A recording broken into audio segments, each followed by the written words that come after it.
দর্শকরা, খুল্লম খোলাতে আপনাদের সবাইকে স্বাগত জানাচ্ছি। দর্শকরা আমি বলেছিলাম এবং অনেকেই বলছিলেন যে বিজেপির চূড়ান্ত প্রার্থী তালিকা 10 বা 11 তারিখ ঘোষণা হয়ে যেতে পারে। এটা ঘটনা ঘোষণা হবে না, কিন্তু আগামীকাল দলের সংসদীয় বোর্ডের বৈঠক বসছে নয়াদিল্লিতে এবং সেখানেই চূড়ান্ত তালিকা প্রস্তুত করা হবে। কিন্তু সেই তালিকা প্রস্তুত করার পর প্রকাশ করা হবে কিনা সেটা নিয়ে একটা সংশয় রয়েছে। কারণ দল হয়তো প্রধানমন্ত্রীর জনসভা রয়েছে 14 মার্চের আগে প্রার্থী তালিকা ঘোষণা করে দলের মধ্যে একটা অন্য ধরনের পরিস্থিতি তৈরি করতে চাইছে না বিজেপি নেতৃত্ব। তাই আমি যেসব নেতাদের সঙ্গে কথা বললাম তারা সবাই যেটা বললেন যে হয়তো সম্ভবত প্রধানমন্ত্রী সফরের পর তালিকা ঘোষণা করা হবে, এটা বলা হচ্ছে।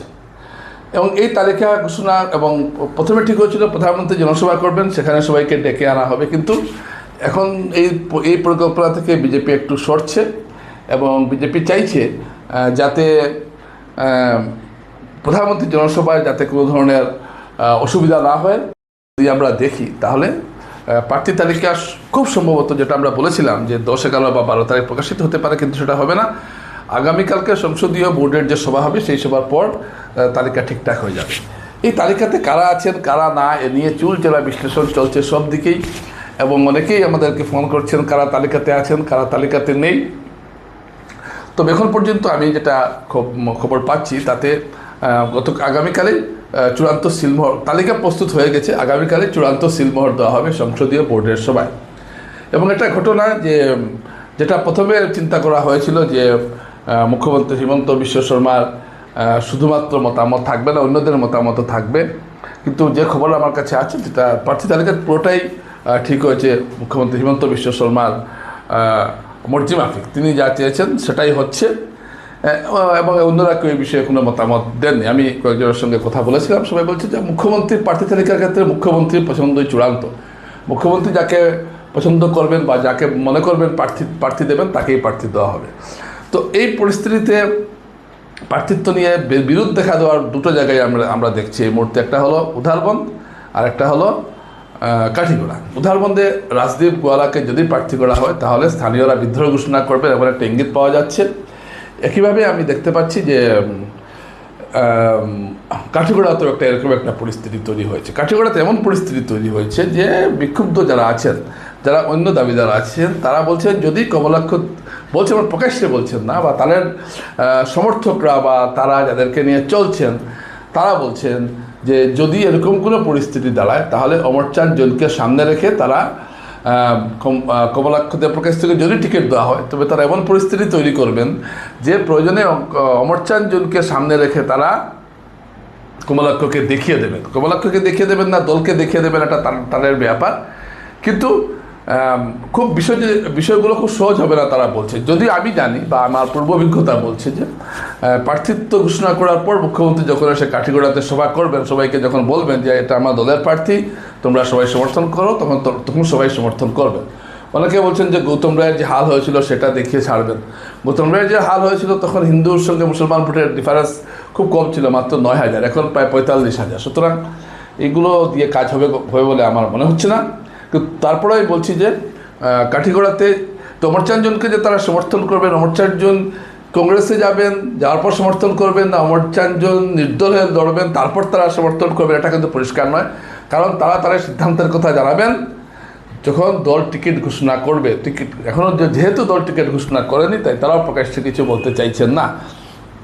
কিন্তু যে আভাস পাওয়া যাচ্ছে তাতে কিন্তু কমলাক্ষ দেবপ্রকাশের পাল্লাটাই ভারী বলে মনে হচ্ছে আমার, শুধু আমি নয়, অনেকের কাছে এটা মনে হচ্ছে। কারণ এখন যে পরিস্থিতি দাঁড়িয়েছে এবং মুখ্যমন্ত্রী হিমন্ত শর্মার তিনি পছন্দের লোক এবং মুখ্যমন্ত্রী যেহেতু প্রত্যেকটি টিকিটেই তিনিই দিচ্ছেন তাই এখানে তারই সম্ভাবনা বেশি।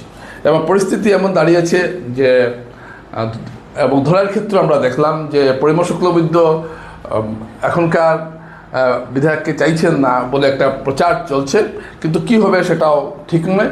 মুখ্যমন্ত্রী কিন্তু কাকে দেবেন সেটা হচ্ছে বড় কথা। এবং এখানে 1 নম্বর এখানে 3টা নাম গেছে, আপনারা জানেন যে নিহার রঞ্জন দাস বর্তমান যিনি বিধায়ক আছে তার নাম আছে, তারপর আছে অমিয়কান্তি দাস, তারপর আছে মীরকান্তি রায়ের নাম, জেলা পরিষদ সদস্য যিনি এবার টিকিটের দাবিদার। উধারবন্দে কি হয়েছে, উধারবন্দে রাজদীপ গোয়ালা কিন্তু এখনও অনেকটা এগিয়ে রয়েছেন, এটা কিন্তু ঘটনা। কিন্তু এখানে স্থানীয়রা যেভাবে এককাট্টা হচ্ছেন, স্থানীয় হয়তো মিষ্টুম এখানে স্বাভাবিক, মিষ্টুম এখানে কিন্তু প্রচণ্ডভাবে রয়েছেন লড়াইয়ে, কিন্তু এই যে স্থানীয়রা এককাট্টা যেভাবে হচ্ছেন, এতে কিন্তু রাজদীপ গোয়ালার কিন্তু অনেকটা সুবিধা হয়েছে, যে খবর আমার কাছে আছে।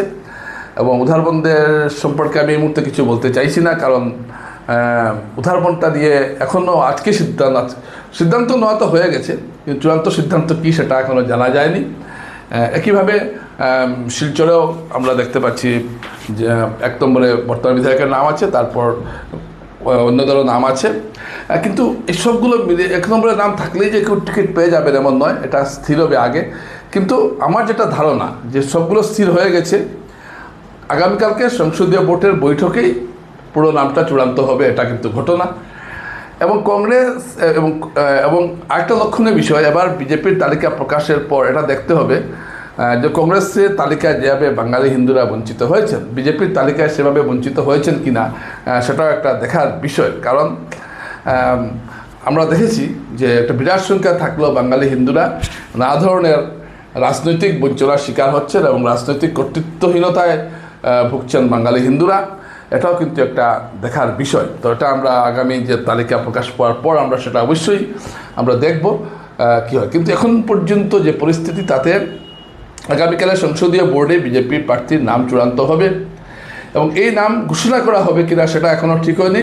প্রধানমন্ত্রীর 14 মার্চের যে রামনগর বাইপাসের জনসভার পর হবে অনেকে বলছিলেন আবার যে না, যেটা আমি আপনাদেরকে আগে বলেছিলাম যে যারা দাঁড়িয়েছেন তাদেরকে বঞ্চিত তোলা হবে, এরকম কথা বলা হচ্ছিল। কিন্তু এখন পর্যন্ত আমি যেটা পরিস্থিতি অনুধাবন করছি এবং বিভিন্ন নেতাদের সঙ্গে আমি যে কথাবার্তা যে হয়েছে, তাতে বোঝা যাচ্ছে যে 14 মার্চের আগে তালিকা ঘোষণা করা হবে, তালিকা চূড়ান্ত হয়ে যাবে, এটা ঘটনা আগামীকালই। কিন্তু প্রধানমন্ত্রীর জনসভার আগে সম্ভবত তালিকা প্রকাশ করা হবে না, প্রধানমন্ত্রীর জনসভার পরদিনই হয়তো তালিকা প্রকাশ করা হবে। তো এই যে রাজনৈতিক যে ঘটনাগুলো ঘটছে, এই খবরগুলো আপনাদেরকে দিলাম এবং আরও বিভিন্ন খবর আসছে, কিন্তু সবগুলো খবরের দেখুন, আপনি একটা খবর পেলেন, সেটা যদি আপনার যদি সেটার পিছনে যদি আপনার যুক্তি না থাকে, একটা মানে নির্ভরযোগ্য সূত্র যদি না থাকে, তাহলেও এটাও একটা কিন্তু সমস্যা হতে পারে, এটাও কিন্তু একটা ঘটনা। তো এই তালিকার মধ্যে একটা নামকে আমি সবসময় রাখবো, সেটা হলো যে রাজদীপ রায়, যিনি প্রাক্তন সাংসদ, তার অবস্থানটা কী হবে সেটাও দেখার বিষয়। আমি একটা সূত্রে খবর পেয়েছিলাম যে রাজদীপ রায়ের নাম শেষ মুহূর্তে শিলচরের যে তালিকায় ঢোকানো হয়েছে। আরেকটা সূত্রে খবর পাচ্ছি রাজদীপ রায় নিজেই চাইছিলেন যাতে বরখলা যাতে তাকে প্রার্থী করা হয়। এখন দেখুন দল বিবেচনা করবে কি করবে, কিন্তু এইগুলো কথা কিন্তু বাতাসে ভাসছে, যেটা আমি আপনাদের সামনে তুলে ধরলাম। তবে এটা ঘটনা যে আগামীকালই বিজেপির প্রার্থী তালিকা চূড়ান্ত হচ্ছে। নমস্কার।